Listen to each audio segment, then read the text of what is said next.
As far as Senator Risa Hontiveros is concerned, there is nothing more to talk about on the issue of jurisdiction over the impeachment trial, given the complaint has been transmitted to and received by the Senate.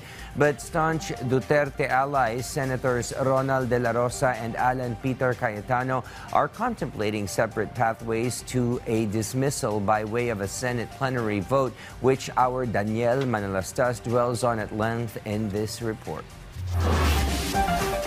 For Senator Risa Hontiveros, jurisdiction on Vice President Sara Duterte's impeachment should not be an issue at all. Hontiveros is prepared to engage her colleagues in a debate in case some of them raise this issue. Settled na po yun sa ilang desisyon ng Korte Suprema bukod pa sa utos ng konstitusyon.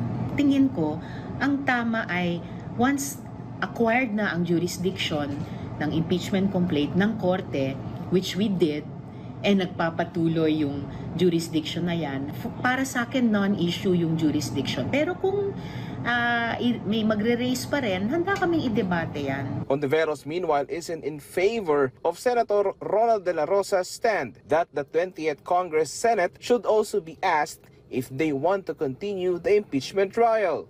Wala akong alam na Korte na once na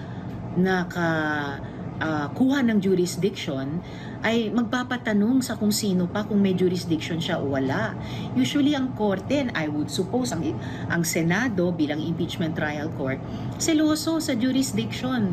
Nasa kamay na nga namin bakit pa namin isusuko yun, di ba?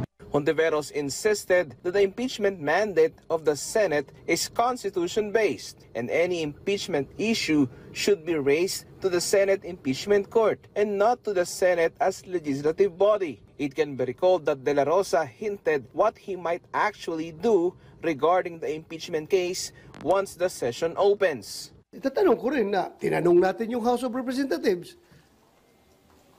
Why not ask ourselves also? Tanungin rin natin yung Senate of the 20th Congress kung are they willing to be bound by the actions of the previous previous Senate of the 19th Congress. So I am asking the Senate, not the impeachment court. Daniel Manalastas from the National TV for a new and better Philippines.